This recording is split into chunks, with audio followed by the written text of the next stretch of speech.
Welcome to the 6th season of ISRA League's Grand Touring Championship, brought to you by Z1 Simwheel. This is race 4 out of 16, 75 minutes at Sebring, Florida. I'm Daniel Quaroni, and with me in the recording booth is Anthony Muniz. Great to be back here with you, Dan. Taking a look again at the standings as they are after race 3, Laguna Seca. David Sirwa with a commanding lead, and then a very close battle for second through fifth. So lots of points will be dicing up there. In the GT1 category, we've got Timothy Stoll with Gilles Moret in second, just by 8 points. So that's an easy thing that Gilles could topple over Timothy. And after that, though, the battle mixes up in the middle ranges. And in GT2, James Cullen just leading Todd Carver by a hair. Wyatt Foster also only 5 points back from him in third. And then Mike Young and James Mines not too far back in fourth and fifth. It's worth mentioning quickly that this is a 16-week season, but there are 2 drop weeks. So we'll have to see how that factors into the points. The worst 2 races are dropped. All right, looking at the map. Well, it's Sebring. It's all flat, but it's still very bumpy. Any turns in particular you want to make note of? Yeah, 2, 3, 4, and 5, especially for the LMPs negotiating traffic, it's going to be crucial for them to get past cars going into turn 3, as getting held up behind, say, a Ford GT can really slow you down and cost you valuable time. Yeah, I think turn 1 for sure is where you're going to see potentially some dangerous moves made in an attempt to get by and not lose time there. Although it does lead only onto a very short straight, so I don't know how much benefit there really is there. Yep. But the last turn, Le Mans, that's where that leads on to the front straight. It's a huge, sweeping, fast corner for the LMPs, and I think we'll see a lot of maneuvers by slower traffic there. Let's take a look at the qualifying order. In qualifying in the LMPs, first on pole is Mark Payne, followed by David Sirwa. That's a 145.2 and a 145.3. Then Chris Dameron Jr. also with a 145.3. Mike Kelly and Brian Carey. Well, they're all in the top 5's all in the 140. I'm sorry, I'm looking at fastest laps. Let me quickly look at qualifying times. Sorry, I apologize for that. Qualifying time is Brian Carey first, 144.2, David Sirwa 144.3, and Mark Payne 144.7, Joey McGuinness 144.8. Then Mike Kelly is 145. And let's look at GT1. In GT1, Dan, we've got Eric Palacio qualifying with a 155.9, Timothy Stoll just behind him with a 156.5, Evgeny Garernin qualified in third, Alex Uleri in fourth, Julio Palacio qualified in fifth. Just a quick pronunciation note, they wanted to make a note of that it's Palacio. Palacio, yes. Sorry about that, Eric. And Wyatt Foster in the Ford GT, once again qualifying ahead of a couple Corvettes. He's got a 159.998 there, ahead of Stephen Clark and Carl Mumbauer in the GT1 category. But Todd Carver, well, he's qualifying almost 2 seconds back, well, second and a half back in second there. James Cullen third, Daniel Gralti fourth, and James Mines fifth. All of those guys are in the 201s. We are still headed down the back straight. That's good. Gives us more time to talk about the... back straight, but... Making the move on to turn 17, and you might be able to see just how bumpy this turn is for these cars. If you can't see it here, you'll see it during the race as we get ready to go green. And the safety car is in the pits. And Brian Carey puts his foot down. We've got David Sirwa and Mark Payne. Looks like Mark got past David on the inside, so he'll have turn 1, no problem. And Mike Kelly looks like he's gotten the inside on Jerry McBoris as he qualified, and on board now with Matthew Voigt running in 7th. And it looks like 3 wide for the Ford GTs. And he's got the inside on James Mines, not able to make the pass, though. And Luke Poulin going on the inside of Matthew Voigt, making that pass for 7th. Looking now at Julio in the 91 Corvette, trying to get past Is that Timothy Stoll or is that Evgeny? I'm going to guess it's Timothy. Let me look. No, it's Evgeny. Evgeny qualifying ahead. And a huge mess in the hairpin. And that mess... There's Brent without a front. Mess, yeah. That's me without a front. So there's that was an incident between the LMPs going into the hairpin, just different speeds and an accordion effect causing quite a wreck. I'm not sure if any GT cars got any damage coming out of that. No, it looks like they all escaped damage. A couple spun and went off course, but went through unscathed, I think. I don't think anyone hit the wall either. Meanwhile, let's sort of recalibrate. We are with Gilles now, who's running in 7th at the moment. And Gilles, where did he qualify? Well, he qualified 10th, so he's gained 3 spots in that. And that's probably a good indicator of what's happened to the Corvette field. Not too many people, just around 3 of them have had some troubles. And let's see, so he is chasing Marty Jeffries there ahead of him. And, well, behind him it looks like, was that James Cohen, I think, in the I believe so. That's GT? Probably, yep, it is. That was probably a result of the large incident on the hairpin where everyone was jostling around the track to avoid getting damage. And meanwhile, Marty was trying to get past Clinton Viegas, and now looking at Clark Reed running 11th in the Ford GTs as they head down the last turn onto the front straight behind Jerry Knitter. And Clark setting up to have the inside, although he's going to follow. Well, he's not really following in the draft. I'm not sure why. Maybe just trying to fill up the mirror of Jerry Knitter there. Going on the outside there, however, and not going to be able to make a pass doing that. And it looks like Alex Ulari, who got caught up in the hairpin disaster, is now trying to fight his way through the Ford GTs to get back into running position now. Looking at Clinton Viegas in the purple Corvette with Marty Jeffries, I said? 66. Oh. And he gets contact with that 66, spins him around, going. I'm sorry, that was Mike Taylor. That was Mike Taylor in the 66. And, looks like Clint is able to get the car going again. I'm not sure if he received any damage from that incident or not, though. Yep, but wow, he's going to have to fight his way through all those Ford GTs that got by just now.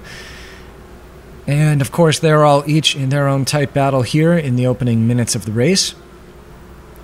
Looking at the number 44 of Jomar Green running in 12th, right here behind Clark Reed in 11th.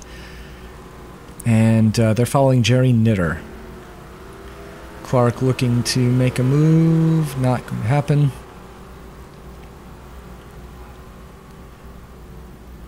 Guys all look fairly spaced out as they head down through turn 15 and now through Le Mans, going onto the back straight.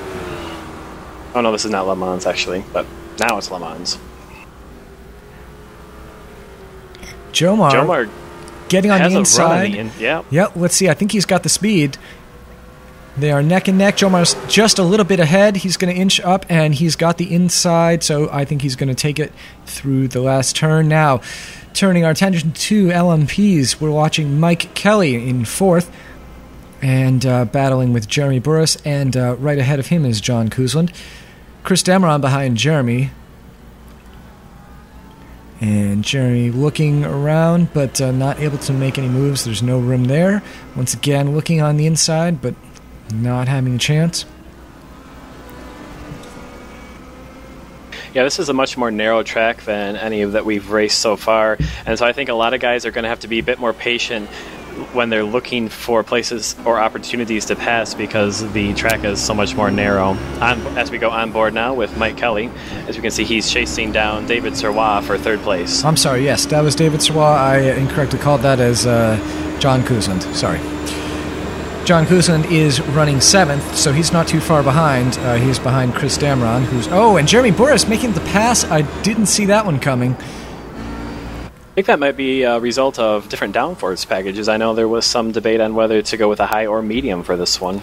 Yeah, a lot of guys going with high. I know Brian went with the high, and it obviously got him the great qualifying time, but we'll see how it works out in the race. I tried to make medium work. I ended up going with high as well. As we quickly look at Matthew Voigt and Andy Gooderson. Andy running in 9th here, and Matthew in 8th.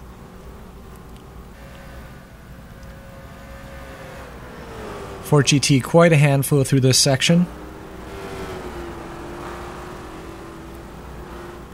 But it looks like Matthew's negotiating a little bit better, going to Stephen Clark, running in 8th. And let's see what the Corvette...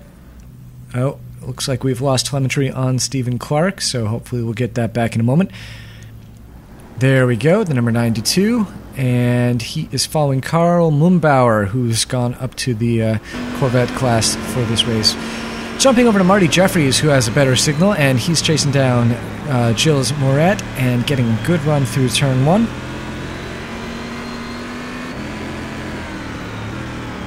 Gilles looks like he's braking quite a bit, and Marty able to stick right to the back of him. Battle here between Karl. Yep, and Stephen Clark right behind him. As you can see, Karl goes a bit wide. That allows Stephen Clark to close the rest of the gap. He might be on the outside of Karl right now. I can't quite see from this vantage point. Karl is definitely hugging the inside, so if he's not... Oh, yes, he is, and he tries to go deep under braking, and I think he actually spun the car there. But looks like it was only a 180, so he's able to recover, but he's way back there now. And there was another car behind that may have passed him.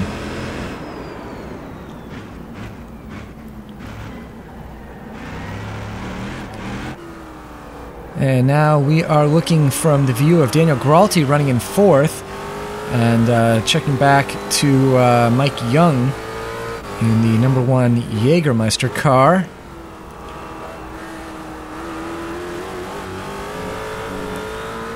Kicking up some dirt into Mike's face. I doubt he appreciates that.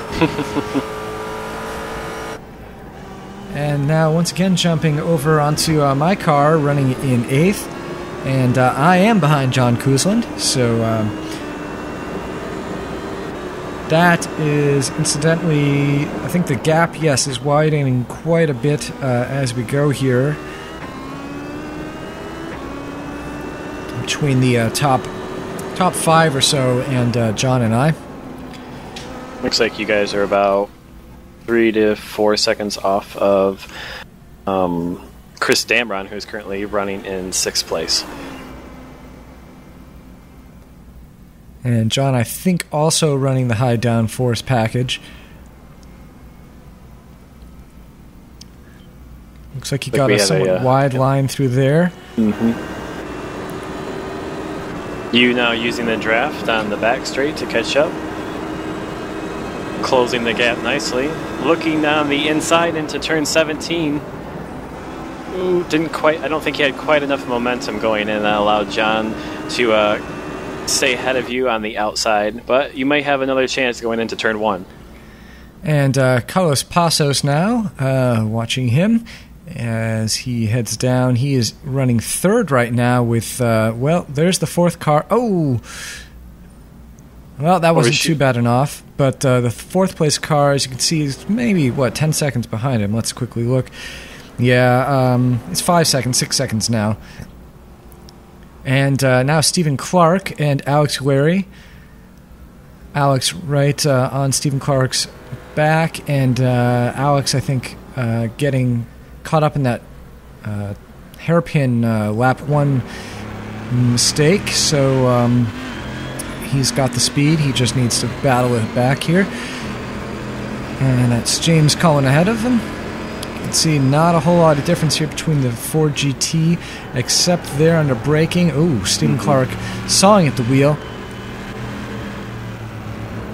And Stephen Clark with a bold move on the inside to get past that Ford GT of James Cullen. As we can see, Alex Larry is right on his back bumper. He's diving to the inside to maybe make a move going down into turn 17. Well, I'm not sure that move was good for Stephen Clark. It definitely wasn't optimal through... Yep, there we go.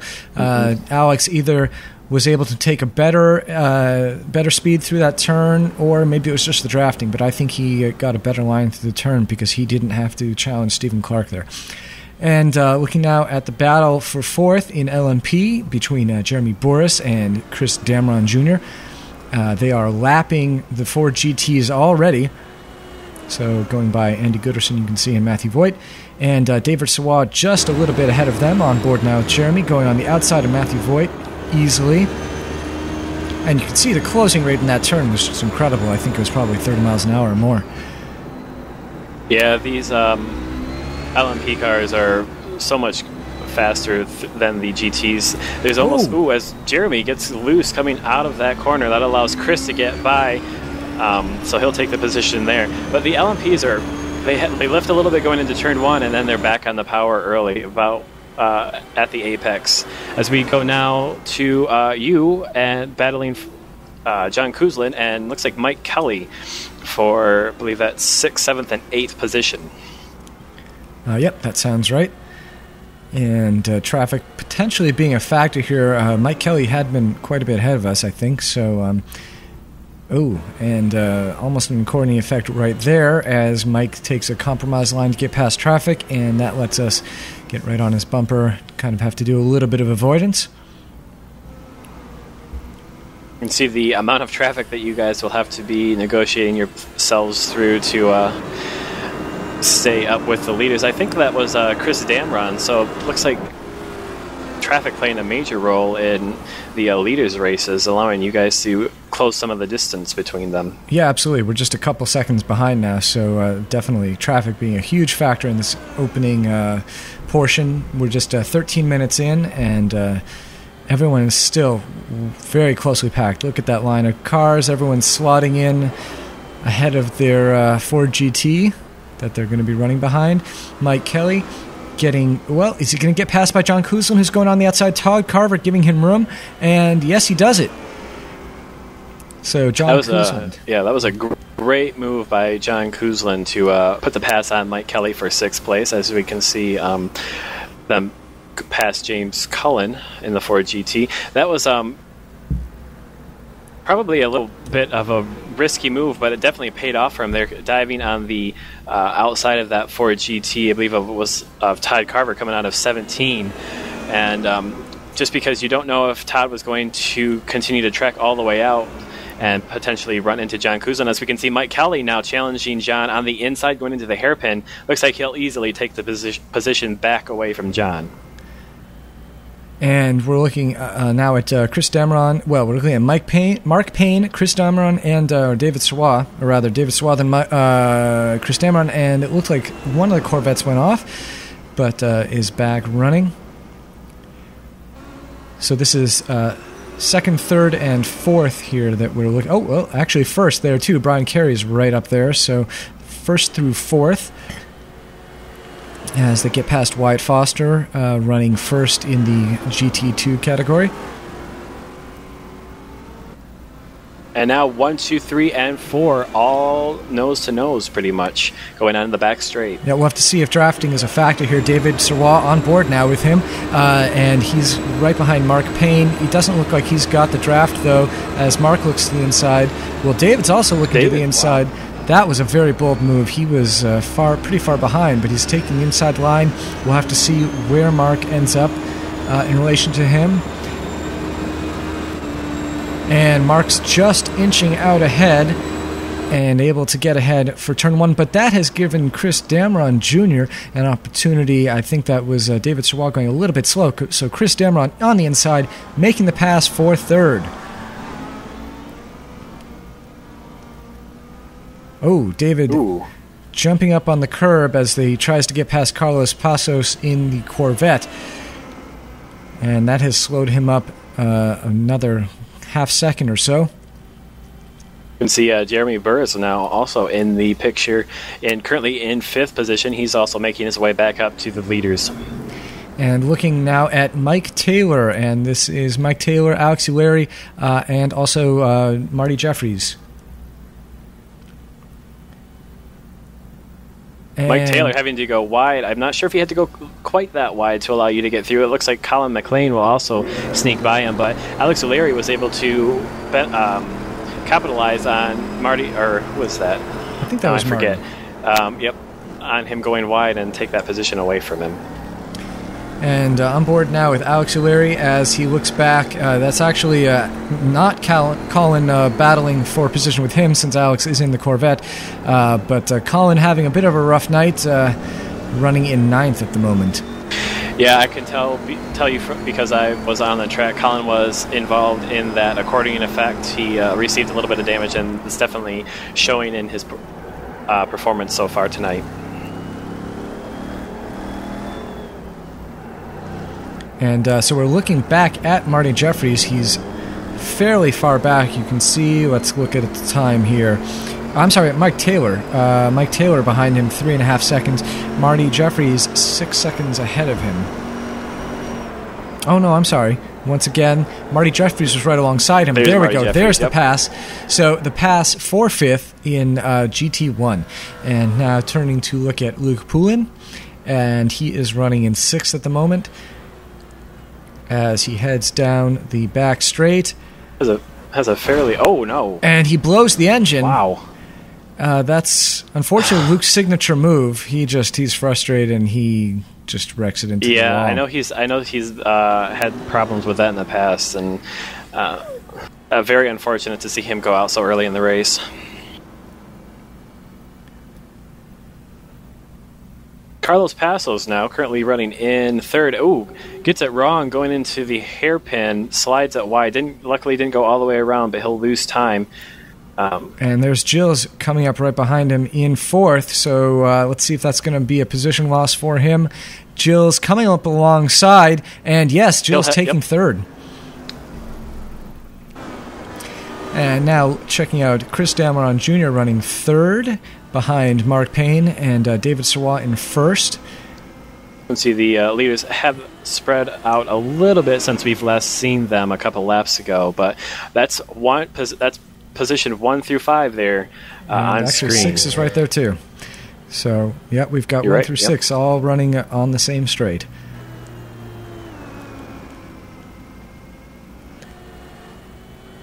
And let's see, hopefully, there's Mark Payne. Looks like Chris was able to close a little bit on the front straight. And now switching gears in LMP to watch Lance Snyder and Jerry Morsdorf. This is the battle for 11th.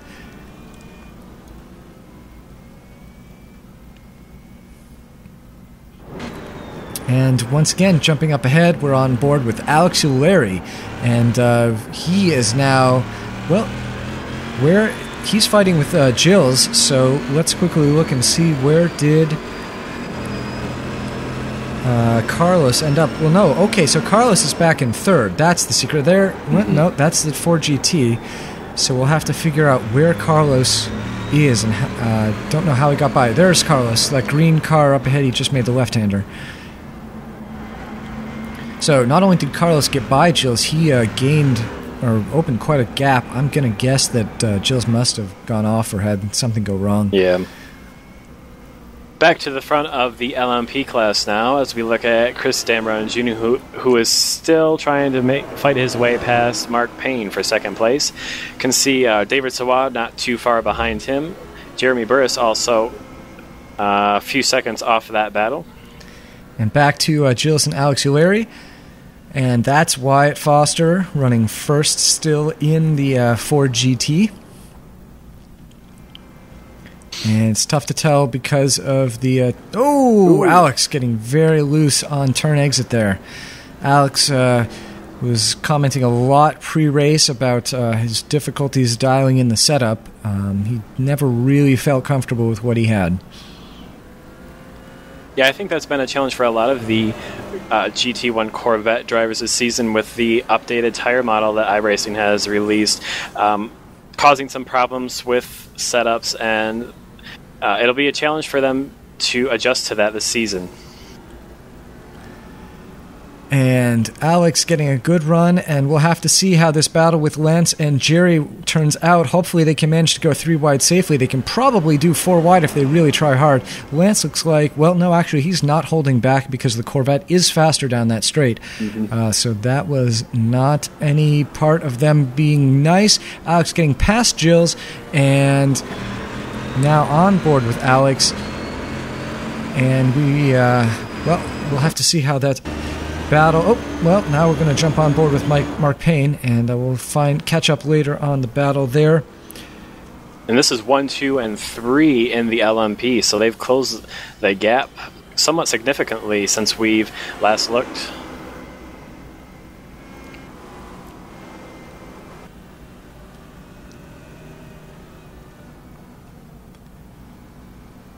It's like Brian Carey able to pull out a bit of a distance going through those fast turns as they head onto the back straight. Right, but now they're getting a real benefit from drafting Chris Dameron right on, it's just like 3 car lengths behind, but at 150 miles an hour, that's not very far.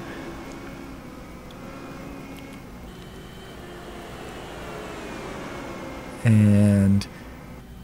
It looks like Mark might be running medium downforce on this track because Brian was able to get, as he goes a little bit wide, that allows Chris Dameron to, and looks like he's going to challenge on the outside. I'm not sure. Nope. And then that'll give him the inside there, so that will be a pass for second place. Chris Dameron Jr. finally able to get past Mark Payne for second place.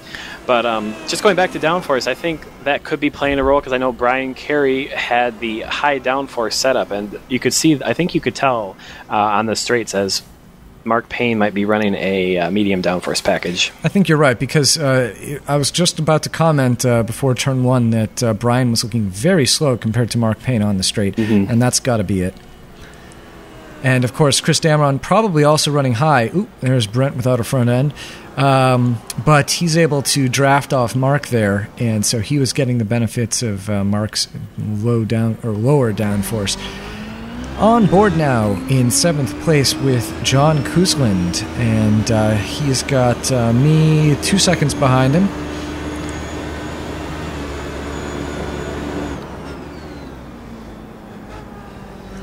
John trying to chase down Mike Kelly, who is currently about 6 seconds or so ahead of him. And getting past... it looks like... we are looking backwards from my car, unfortunately, which is behind John Kelly, or John Koosland. So that's something I'm going to have to fix. But we can say that I am just 1 second behind, so hopefully we'll get a view that shows us that difference in a moment.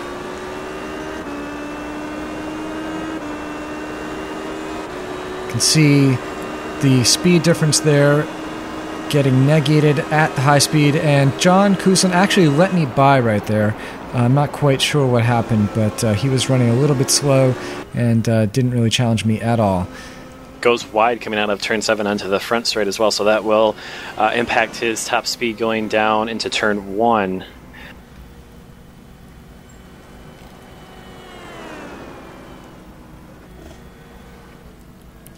You see Colin McLean also coming up right behind John Koosland, looking to see if he can't make up some positions after the little bit of an incident he had on turn 1. And he looks like he's closing the gap quite easily against John Koosland. So I wonder if John was off pace at this point, yeah. Okay, yeah. Oh, you can see the damage to the front left, and I don't know what caused that, but that's got to be what happened there. You can see also the severe damage to Colin McLean's wing as well. I believe that's most likely from the turn 1 incident, but Colin able to get by quite easily coming out of the hairpin.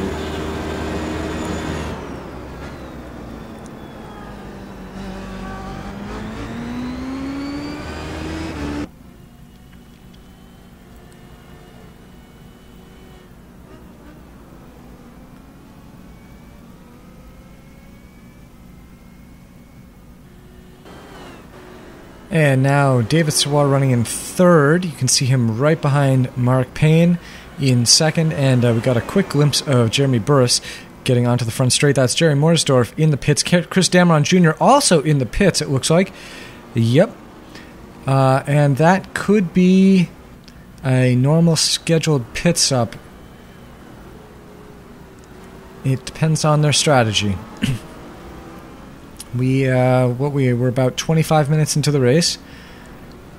And but I definitely think this is a two-stopper for the LMP cars. Definitely one stop for the GT classes, but LMPs I'm pretty sure had to take two. Yeah, it was a two-stopper. So then it was a two-stopper with just only a splash needed, about 3 laps or so, 3 or 4 laps on the second stop. So Chris may be splitting it up into 2 separate stops, 2 medium-sized stops instead of one large and one small. Well, we are now on board with Matthew Voigt running in the GT2, running 7th at the moment, right behind Andy Gooderson. They've been fighting quite a bit in the past couple races, so it's good to see them. Their little their battles going on here. Looks like Colin having split them. It's tough to tell if that was a factor at all, but Matthew Voigt very close to Andy now. Andy going wide. Yep, and too wide. And that looks like Matthew Voigt will make the pass there. As we look now at Jomar Green in the Ford GT, it looks like he's currently running in 8th position. And he's coming up on Andy Gooderson now, so continuation of that battle that we were just watching. And there's the gap that Matthew was able to open due to that off. On board now with Jomar.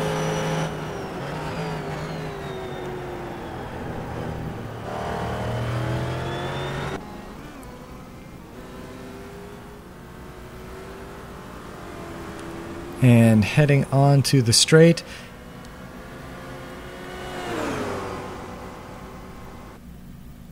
Do you know who that LMP was? I believe that LMP is Alexei Dronov. He's moved up from the as Jomar Green gets a little squirrely under braking going into turn 17. But yeah, Alexei, I believe, moved up into the LMP for this race. Yep. Yeah, that was. It looked like Jomar was trying to do something under braking and tried to do a little bit too much, I think.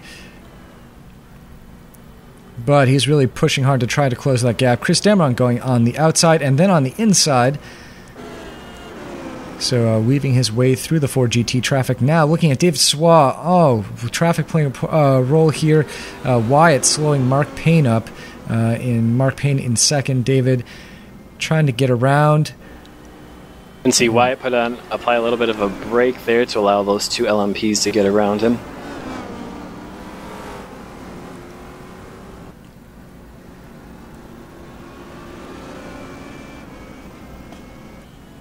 So, yes, it is side by side now as they head down the straight. Let's see. Mark is drafting off Jills, so that is going to do the trick. It made all the difference. Was able to pull out away from David Serrois. So nice strategy there, Mark. Looking now at Mike Young, who is right behind Daniel Gralti. This is the battle for 4th position. That was actually a pretty bold move there that Mark did, because the danger there was that if he was stuck behind the Corvette as they entered the last turn, it would hold him up quite a bit if David Serrois had been next to him, because he couldn't just pull out and brake at his own speed. But it paid off for him, so good job there, Mark. All right, now looking, Carlos Passos was running in 3rd, now running in 2nd, and he's got Alex Uleri just about a second behind him. There he is with Mark Payne, though. Going to split that battle up, and David Serrois, of course, will be right behind them, although it's not clear. I think he might have gotten held up a little bit going through the hairpin behind Alex.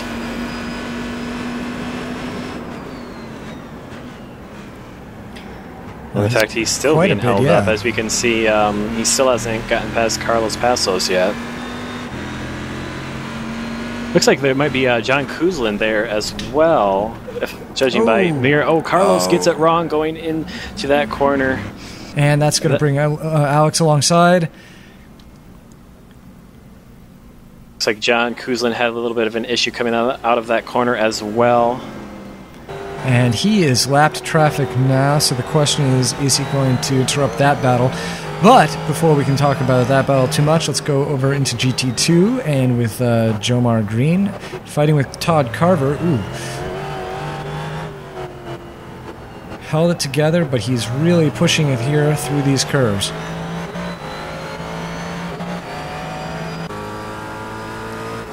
And Now looking backwards from Todd Carver. Definitely something I have to fix, but I'll get to that later. And now, is this Carl? I think that's Carl Mumbauer who went off. Yep. So Carl having an off in 10th position. But it was good of him to avoid hitting the wall there if you do, because I know that is a position on this track where if you do, and he gets it wrong again going into the hairpin. Well, not sure exactly what happened. Well, he had a blue flag flying definitely because of Alexei, and that may he may have been checking his mirror trying to figure out exactly which of the 3 cars behind him he was actually a lap down on. Oh, well, actually, you know what? He's 6 laps down, so he is way out of the running. He's running in 10th, but he's running alone in 10th. Okay. So he may have been just pulling off to allow all those cars to go through. Yeah, I think so.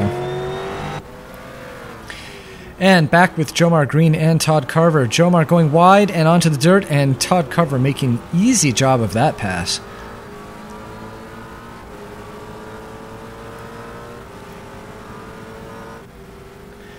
Now watching Matthew Voigt and Andy Gooderson. Matthew running 5th, Andy in 6th right now as they head down the front straight past the start-finish and into turn 1. I think that's Marty Jeffries there exiting the pits, and we are a little over half an hour into the race. So that's probably the one pit stop that he will be making. Mm-hmm.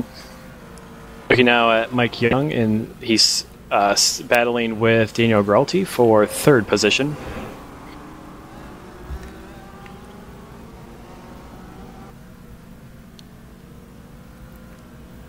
And that's Mike Kelly. Let's see if he's able to get by easily. Yes, he gets by Mike, but he'll have to wait and take his turn to get past Daniel, who's not going to be anxious to slow down for him. But there he gets by. And let's see what happens on the straight as they head into the right-hander. Looks like Daniel was a little bit squirrely going through that corner. That might give Mike Young the opportunity to draft off of him and possibly, I'm not sure if he's going to be close enough, but he'll definitely be right on his back bumper going on into turn 17. And I'd forgotten that Brent is making this race happen without a front end. So there he... Oh, no! Wow. And, wow. Well, he's making Todd go right into... I'm sorry, Mike head right into the pits. Yeah. And that was... Wow. I know Brent was involved in that LMP pileup on turn 1, and I believe that he is... I guess I haven't been able to put a new nose on because I'm sure that he pitted to repair damage. What's worse there is actually that Mike is going to get an unsafe pit exit entry there as well, so that'll be a penalty for him because he cut through the cones. Oh, yes. So that's really going to harm him. Although we'll just have to see what he does, where it leaves him. And this is Mike Taylor exiting the pits in 6th for Corvette. So yes, I think this is the time of choice about halfway through the race that Corvettes are pitting, getting some new tires under them. And Gilles right ahead of him in 5th. Not sure if Gilles has pitted though.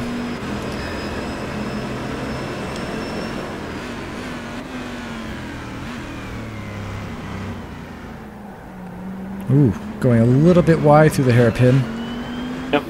Looked like he took just a little bit too much speed going through there, but he managed to not spin it and recovered nicely. Yeah, that's cold tires at play right there, I think. Yep.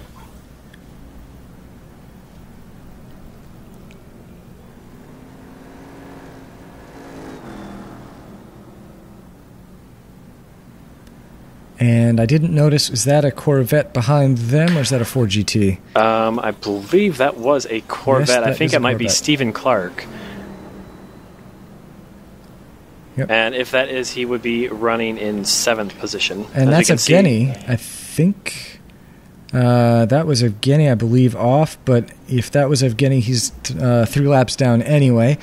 So after his big win at Laguna Seca, not doing too well here at Sebring.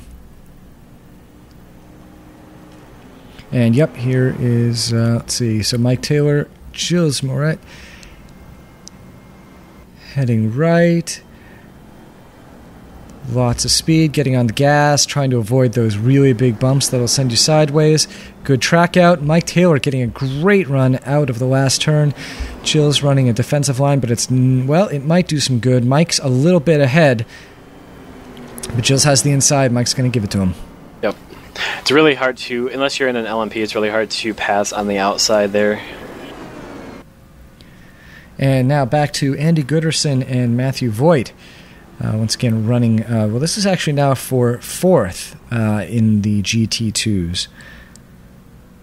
Imagine pit stops having played a part in that positioning, but these guys have been battling for pretty much the entire race, so good job. Ooh, and looks like Andy, wow, I thought he was going to go wide there, but he ends up managing to save it and stay right behind him. As we look now at the race leader, Mark Payne, taking his pit stop. Well, his first pit stop, yep. Mm-hmm. And then he is passed by Chris Dameron and, let's see, was that Brian Carey as well? No. Yes, it must have been. So, Chris Dameron and Brian Carey getting by him, yes. Updated standings here.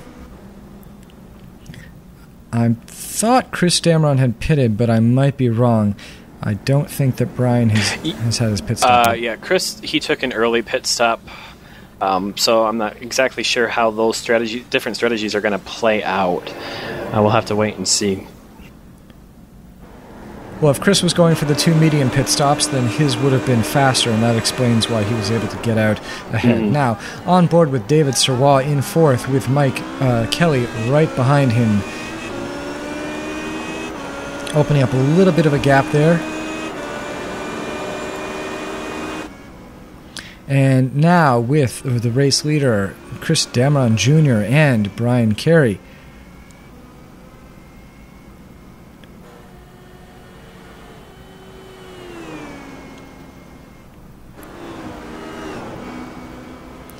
And Chris having to go on the inside and sacrifice a little bit of speed to get past Todd there. I'm sorry, not Todd. That's Mike Young. Mm-hmm. But it's not going to be enough to give Brian Carey. Look at the way the 4GT can keep right up with the LMPs. He actually went to the inside to avoid causing any problems under braking. But of course, once we get braking, the LMPs will take off, no problem. Who was that? I am not sure. That was a LMP that had gone sideways there. It looked like he most likely got sideways coming out of 17. Hopefully he avoid any damage with his car or others, as Alex O'Leary, who he gets it wrong going into the final corner. And that's a 180. No! The car just keeps rolling backwards. Yeah, he should have locked those tires. Yeah. And he's going to stay out. Probably doesn't really know how much damage is going to affect his car at this point, so he's going to try and feel it out for at least a lap. And now watching Gilles Moret and Mike Taylor. And Gilles running in 5th at the moment in the GT1.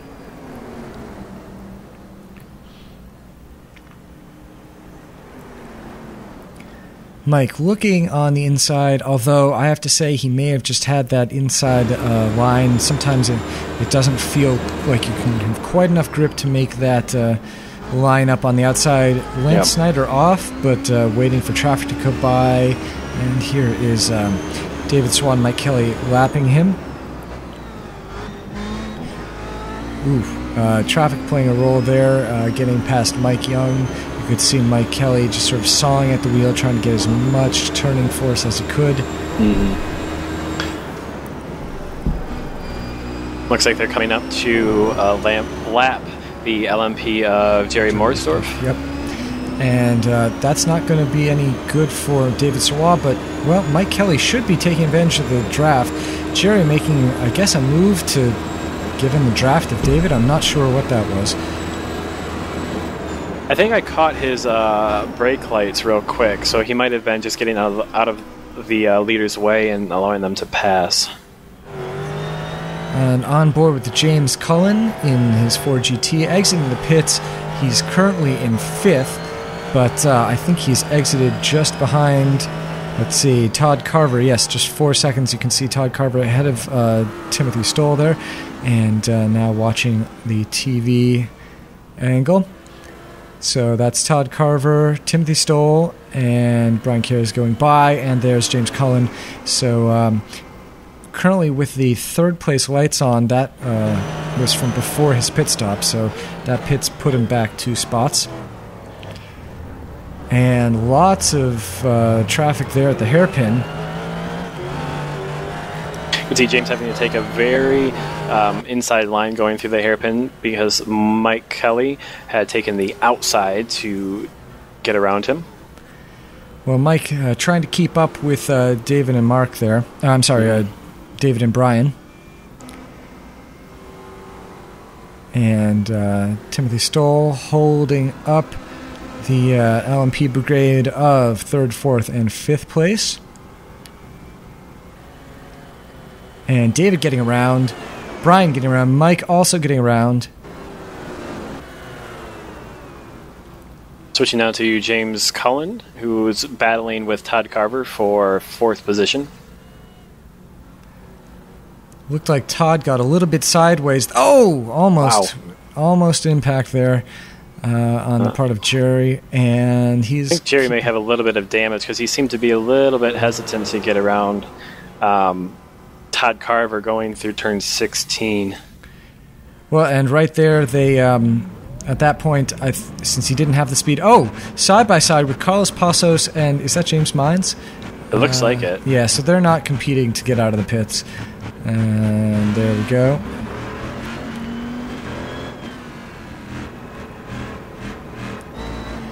On board now with Mike Kelly, and he's still trailing David Serrois. Was Brian Carey ahead of he was, Mike? So I'm not sure why he's behind them now. Well, and back with Alex Ulleri, still deciding to keep it on track with that damage, so I guess it's not too bad, though it did look like it was pushing quite a bit.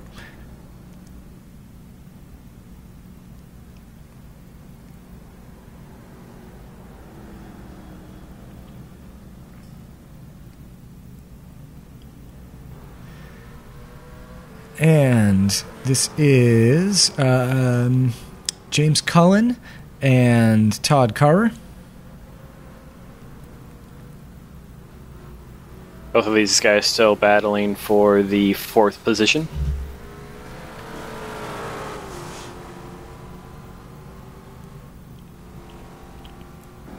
And you can see James being a little bit hesitant so he doesn't run into Todd, but he got a better exit. Is it going to do him any good? No, he decides to stick behind him. Yeah, that's a really risky place to try and make a pass, and that was a smart move on James. It looked like Todd carried too much speed going through that corner. I believe that's corner 13, and that allowed James to close the gap on him. And switching now to GT1 with Gilles Moret and Mike Taylor. This is Gilles running in 4th at the moment. And the LMP traffic of David Serrois and Mike Kelly coming through. And we could jump on board with Mike Kelly. Both of them getting by on the inside. You see, Mike has really closed on to the back of David Serrois as they head down towards the hairpin. Mike Kelly not close. And it looks like there's a I think that's a Corvette that is that was sideways. Eric Palacio right there. I actually drove by that probably right about now. And fortunately he was stationary so I could easily avoid him. But, yep. I'm not sure what happened there. I think maybe he just got a little bit loose and ended up piling into the wall. James Cullen, meanwhile, still battling with a Todd Carver for 4th. He was right on his back bumper, but it looked like Todd was able to pull out a bit of distance going out of the corner. As we look now at Alex Ulleri, who has, I believe, inherited the first, I'm guessing that is through pit stops. Alex gets it sideways and does do a full 360 going into turn 3. Thankfully avoids any further damage to his car, though. And now back to James Cullen and Todd Carver, still battling for 4th.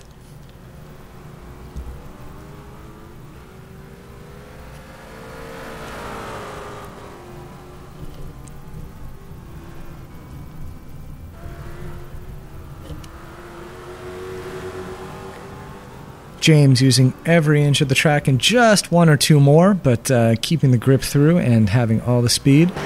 Now on board with James.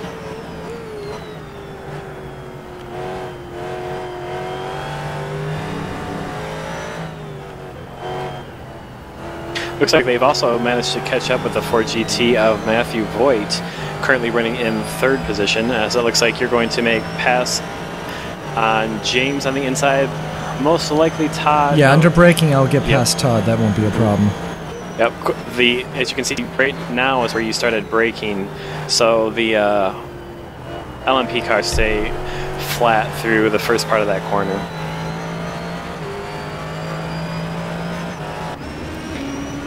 Back on board with Mike Kelly, as he's still behind David Sirwa, but the gap has opened just a little bit.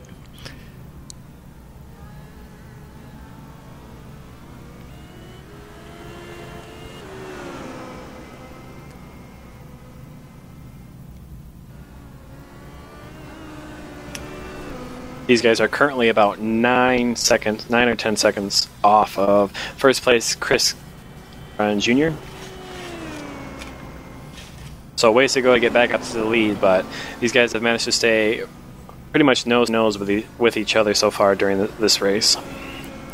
And David Sirwa, once again, uncharacteristically running in third, still sitting around for a podium at the moment, but not in his normal first position.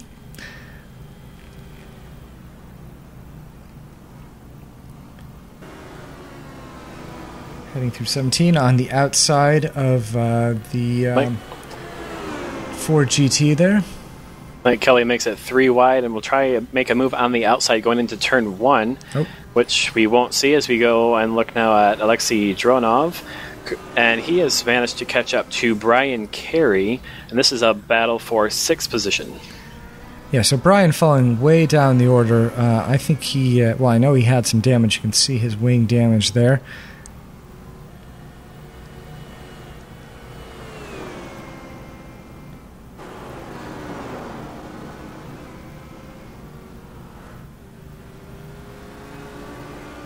And heading down the straight, Alexei has his choice of who to draft off of.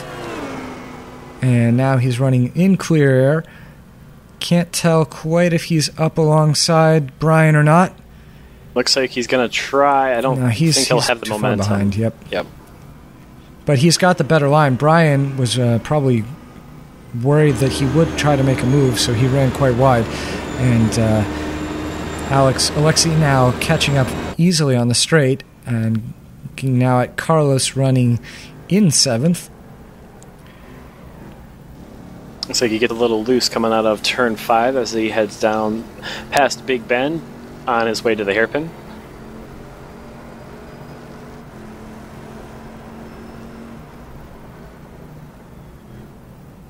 Oh, and gets it wrong going through the hairpin. It was about a 180 or so. Gets it back on the track cleanly without interfering with anyone else's race.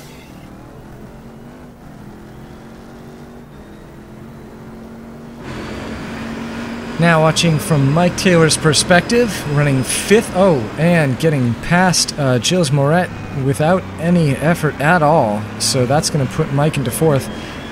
I gotta wonder what just happened there and why Gilles made that so easy for him. Now with James Cullen following Todd Carver. These guys still battling now. You can see Matthew Voigt also up ahead of them, not too far in front of them, as we look now at Mike Kelly and David Sirwa currently battling for 3rd position. Actually, I think those two cars have switched since we've last seen them, haven't they? Yes, they have. So Mike got past David somehow.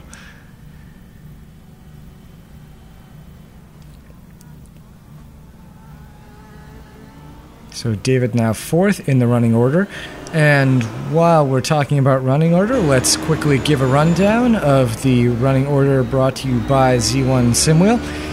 In LMP, we have Chris Damron Jr. running 1st, then Mark Payne, Mike Kelly, which you can see there, and David Sirwa, who we're on board with, and Daniel Quaroni running 5th.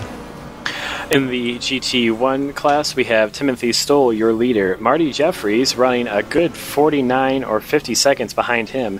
Alex Uleri in third place, a good... No, just 1 second behind Marty. So okay, yep. That's a battle going on right there. Mike Taylor will be in fourth position, and Giles Moret rounds out the top 5. And finally, in GT2, we have Wyatt Foster leading once again. Todd Carver, then James Cullen, and Daniel Gralti. James and Daniel running quite close, as well as Todd Carver. So that 3-pack is close running. And then finally, Mike Young in 5th. As we switch now to watch Alex Uleri in 3rd, chasing down Marty Jeffries in 2nd as they head down the front straight. So Alex with damage, but still able to make some good gains. Looking to the inside, I don't think he's going to be able to do it, but it looks like he might try. Wow. And judging by that, yeah, he makes the pass too. That's I wonder if Marty possibly gave that position to him right there just to avoid contact. I think you're right. He looked very wide and very cautious there. Mm-hmm. So looking now, and Eric spins it, and now we're on board with me as now I'm right behind Mike Kelly. David Sawah has gotten past Mike Kelly, so Mike once again running in 4th. Yeah, Mike was very wide going into turn 1. I'm not sure if that was because of another class car he was trying to pass or what happened there, but that, as you can see, that really allowed you to close right onto the back of his car.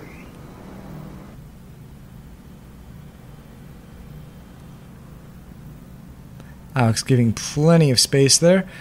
Appreciate that.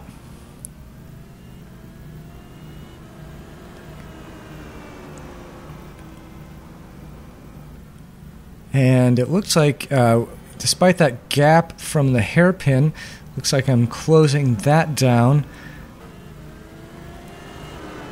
So Mike maybe a little bit slow in the turns right now. It was Ford GT it'd be crucial for you to get past this Ford GT before going into this corner. It looks like you will.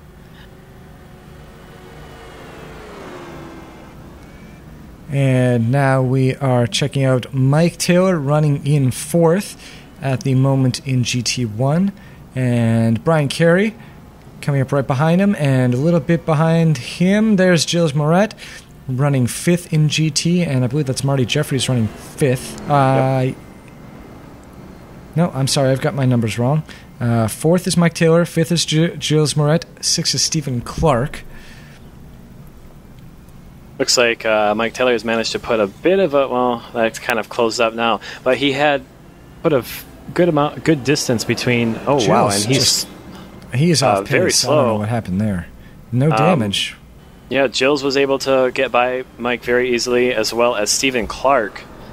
Not exactly sure what happened to Mike Taylor there. Back now to the battle with you and Mike Kelly. This is for 4th position.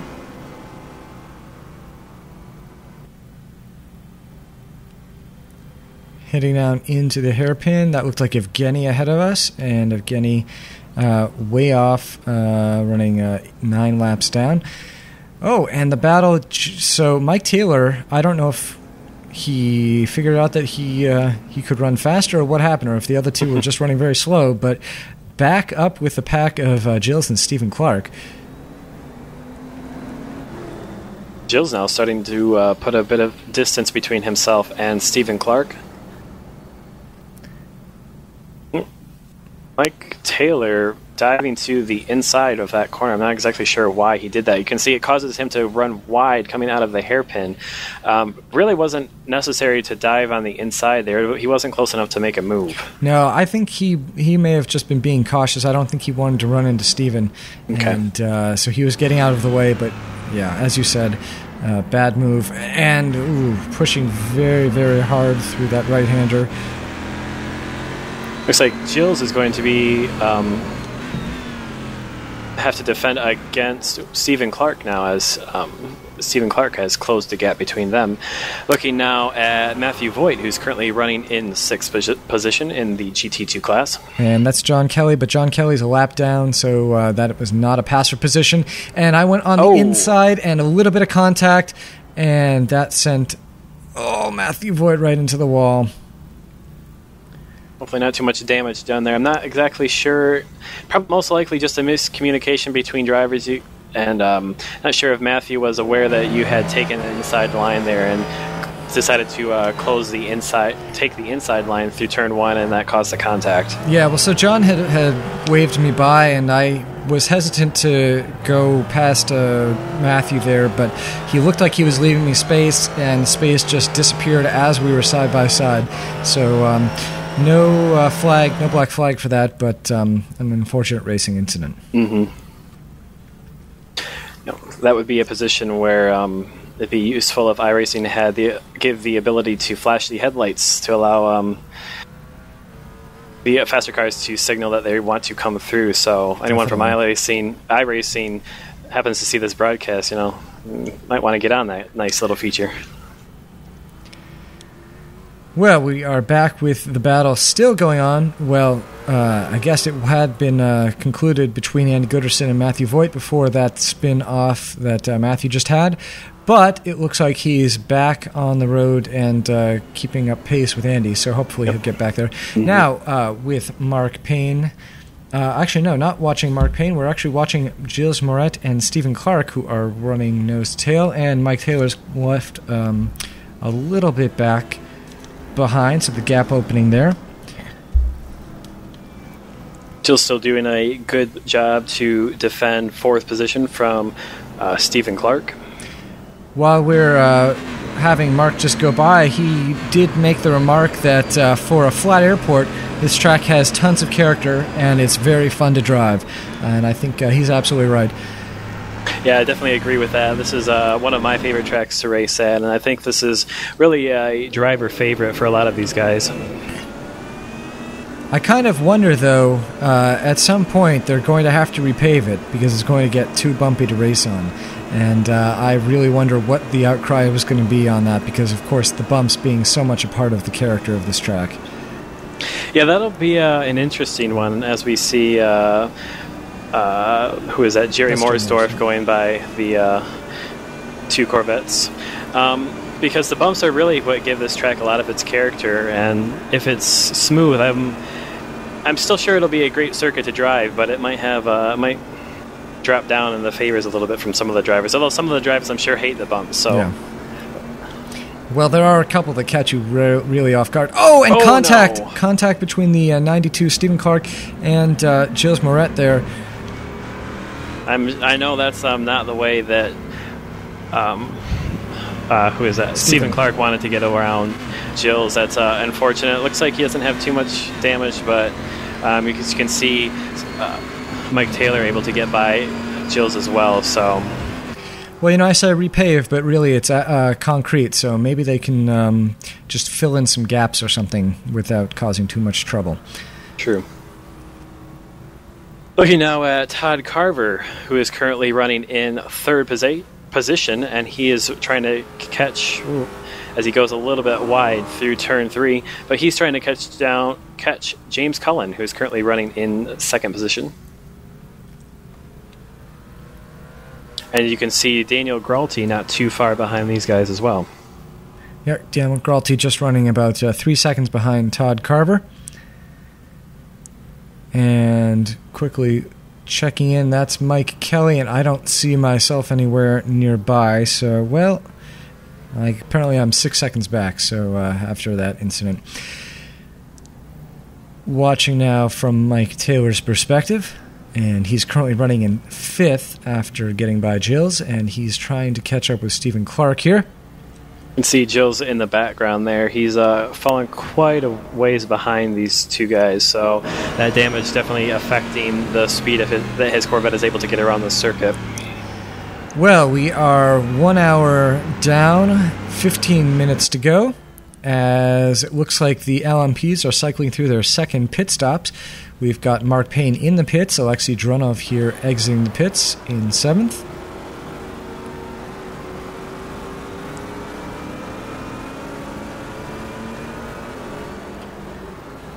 And he is a lap down, but for his own little battle, he's coming close to John Koosland.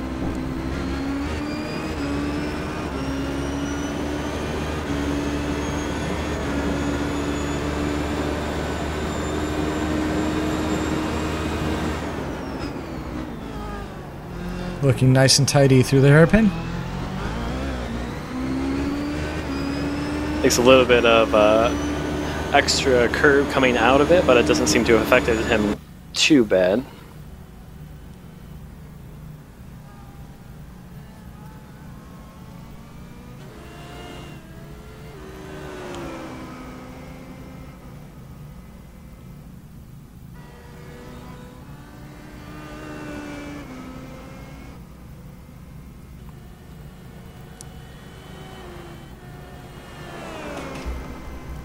As they head into Cunningham. Right, left, right, and on to the back straight. Looks like Alexei was able to close and is currently closing the gap between himself and John Koosland through that faster portion of the track. Let's see what he can do in turn 17. Looking good. Nice exit. You can see the car bumping all around, though.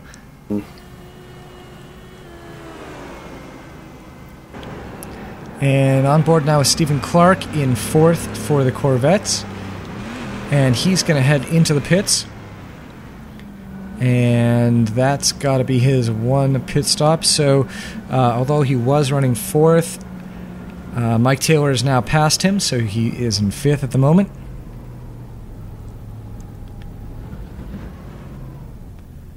And finally finds his pit box. Oh, he must have had a black flag. Oh. That, you know what? For that incident with Jills. Yep, that makes sense.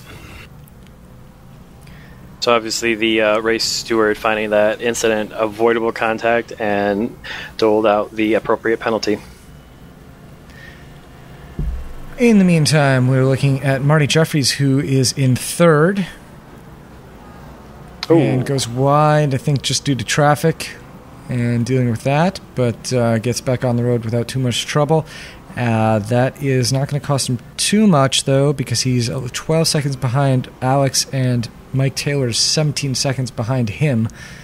So, really, he's not contesting anything and sits uncontested at the moment. Mm-hmm. And Brian Carey, got on the gas a little bit too early, it looked like.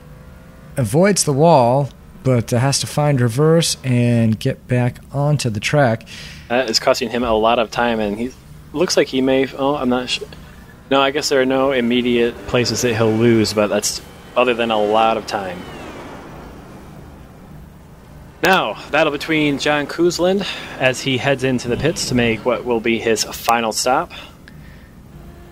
And Alexei Dronov, although he got by, Alexei exited the pits recently, so I think he has done his final pit stop. Looking now at Daniel Grolty, currently running in the 4th position. Todd Carver, about 3 seconds ahead of him. And now switching over to Alex Uleri, now running 2nd in the Corvettes, GT1. And he's 54 seconds down from Timothy Stoll. But I gotta say, that's quite impressive for Alex to still be running. Oh, as I say, it's so impressive. He does a half spin going into the hairpin.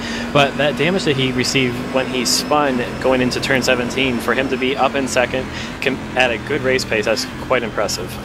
And here on board with Gilles Moret, he's got Carlos Passos 2 seconds behind him. And there you can see the green of Carlos.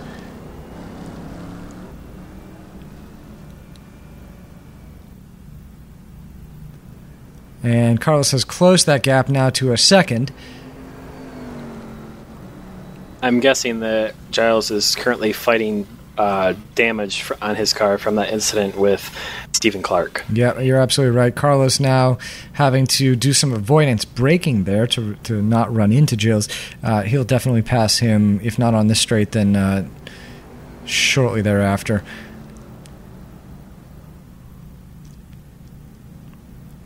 Yep, alongside, and under Carlos braking. goes, inside, no problem. And Gilles didn't contest it. Either that or he messed up, but I think he didn't contest it. He just went wide and said, yep, you've got it. Yep.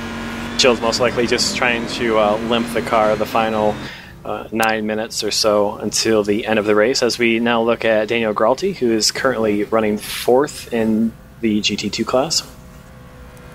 And you can see Todd Carver right there. Yep. Todd Carver running 3rd. Oh no! Getting on the gas too hard, and that's a place where I've screwed up too. No! Wow! Almost saved it, and then spun it around into the opposite side wall. Yep, he tried to get back on the gas and recover it and not lose too much time, but in doing so, he broke loose the back end, and you can see what happened. Looks like quite heavy damage on that right rear. And he's lost a spot right there to Mike Young, who has now taken 4th position.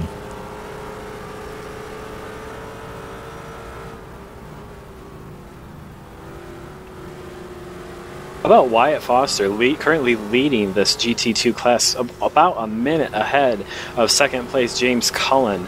That's 2 races in a row where we've seen that he's had a massive lead over the rest of the field. Yeah, well, he hasn't made any mistakes, and he's obviously got some great pace. He was more than a good second and a half faster in qualifying, so it doesn't surprise me to see that an hour in. Well, I would have expected it maybe a 40-second lead, but yeah, he's almost a minute ahead.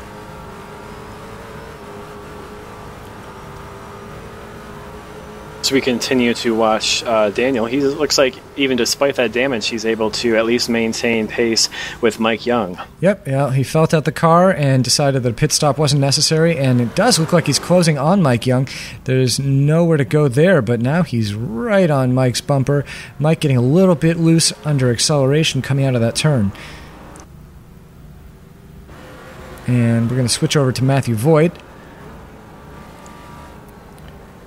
Currently running in the 8th position. And he headed through turn 1.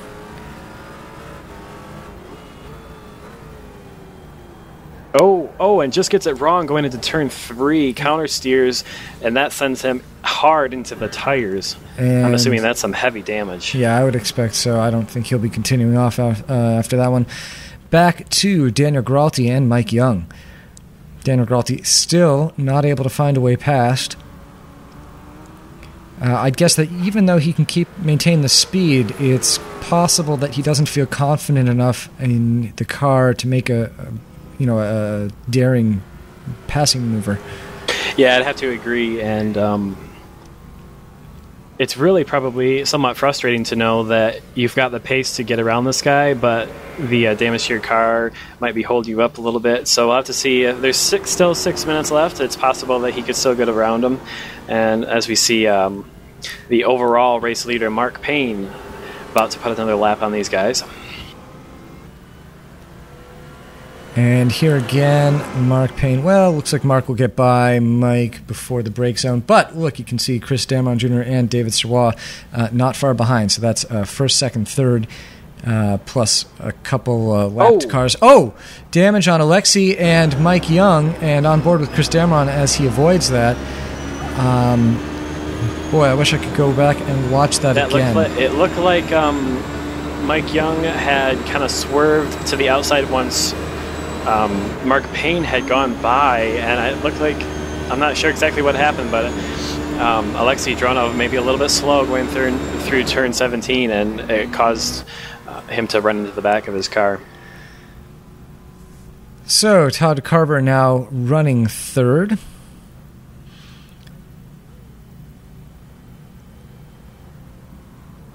And getting loose under acceleration. I think a lot of people, I don't know if they took tires or not, but it looks like people having some troubles in these last parts of the race. Getting it back on the track all right, though, as David Sirwa tries to get by to catch up with Mark Payne. And on board now with Gilles, who's got Stephen Clark behind him. Gilles running in 5th. Stephen Clark, of course, trying to make up positions after he had to serve that stop-go penalty. And Gilles, as we'll recall, we seem to be running slow, and I'm going to guess that he still is. Whoops, I went a little bit off there. And this is Evgeny Garanin running, once again, several laps down. And gives me room. And then Brian Carey. Oh. Brian Carey tries to make the move and just plows right through him, kind of as a slow speed, but sends Evgeny right off. Hopefully no damage. I don't see anything visible, and Brian made off all right. His car looked okay. A lot of late race incidents happening now. I wonder if it's just drivers starting to lose a little bit of their focus, knowing that the race is just about over. Could definitely be. And now Chris Dameron Jr. chasing down David Serrois, getting past James Cullen there.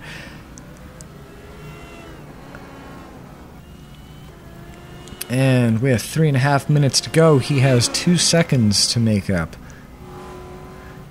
And 1 moment of traffic could make the difference there, so definitely it's still a possibility for Chris.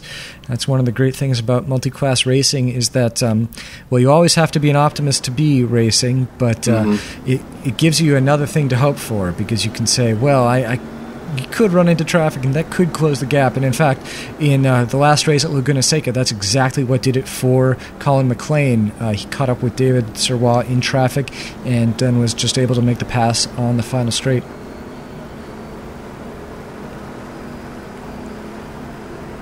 Yeah, I totally agree with you there, Dan. And I think that's some of the big appeal for multi-class racing. It provides a different challenge than everyone driving the same car, and really has to test the driver's speed, but also tests their mental capabilities as to where is a good time to make a move and where is a good time to maybe just be patient. And we've got Gilles being defensive on the back straight as Stephen Clark tries to look for a way around. And Mark Payne, in the meantime, of course, not as fast as the Corvettes.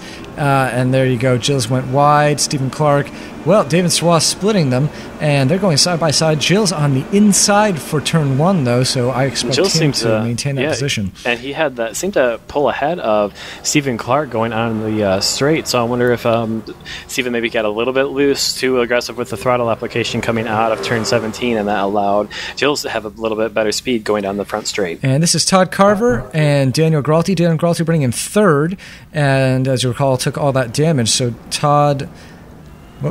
Well, we'll jump away from them and hopefully get back to them in a minute. But back to Gilles Moret and Stephen Clark in the meantime. Gilles keeping ahead. And getting past John Kelly in the hairpin. And now on board with Stephen Clark as he also gets past John Kelly in the hairpin. John being a couple laps down and just being real nice, getting people by.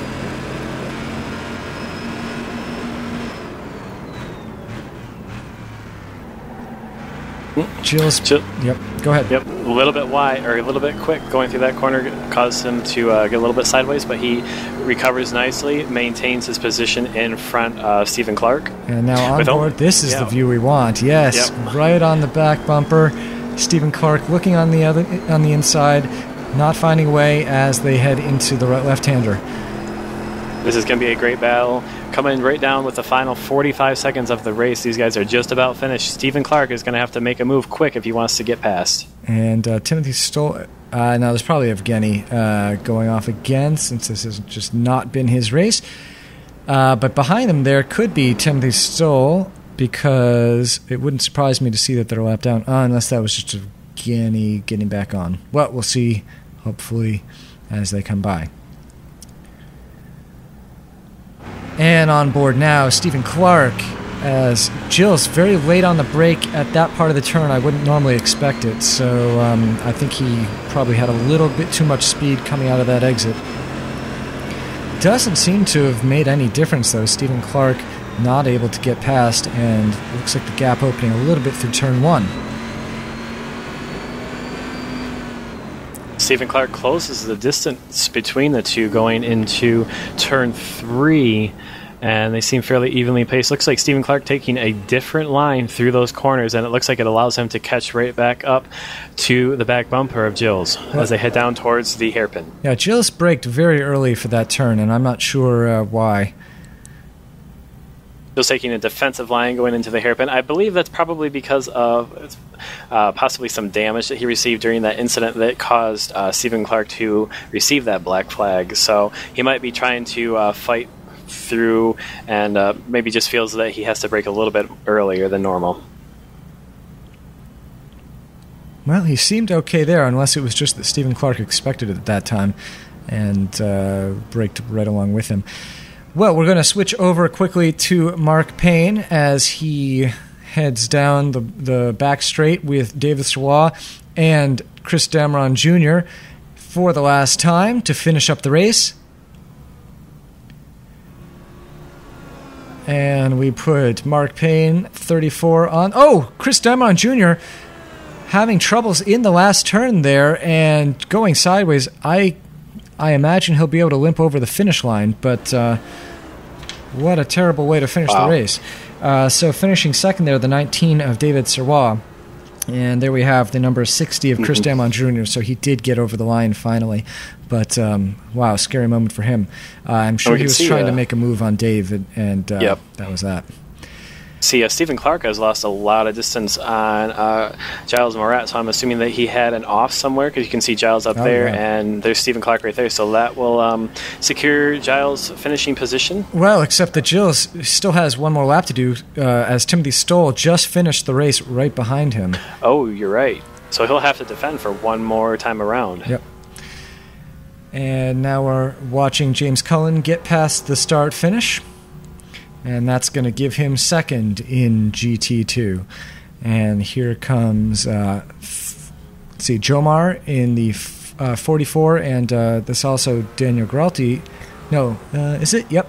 Yep, that's Daniel. Yep. So Daniel Gralti finishing third, and at the moment we've got Jomar looking like he's fifth, but we'll see what happens when the final standings come in. Oh, because Jomar is one lap down. That's why. That makes sense. So that is end of race for Jomar, but he will secure that fifth spot with Mike Young 2 laps back. There we are. You can see 53, and that's Wyatt Foster, James Cullen, Daniel Gralti, Todd Carver, Jomar Green, and there's Wyatt past the start finish one more time. And in a moment here, we're still watching these rankings. There we go. We got GT1 filling out with the 47 of Marty Jeffries, second. Good finish, Marty. Mike Taylor, third. The 58 of Carlos Passos in fourth. And the 31 of Gilles Moret in fifth. So there we go. Gilles did make it past. And here you can watch, we're watching Matthew Voigt, but also me. I had screwed up my pit strategy. Gave up the fifth spot to Brian Carey as I needed to stop for another couple gallons of gas. And that'll fill out the rankings. So, finally, after race 4, ignoring the drop weeks, we've got David Savoie with 98 points and Mark Payne 22 down. That's almost a full first-place finish down from David Savoie. John Cousin, you can see, 38 points down. And then we start to see where the battle gets good. And so in GT1, Timothy Stoll leading Gilles Moret by 18 points. And once again there, Marty Jeffries pretty safe in third, but then 30s and 40s for fourth through eighth. And then in GT2, a tie for first between Wyatt Foster and James Cullen. And then Todd Carver not far behind, just 6 points. And Mike Young trailing by 20 pretty safely, though, as Matthew Voigt is down 36. So an interesting result there. Looking forward to seeing how that GT2 category turns out. Well, that'll do it for Race 4 of ISRA League's Grand Touring Championship here at Sebring. I'm Daniel Quaroni, and on behalf of myself and Z1 Simwheel, I'd like to wish you a good night. Anthony? Thanks, guys, for joining us. We'll see you next time at the challenging course of Mid-Ohio. All right, see you then.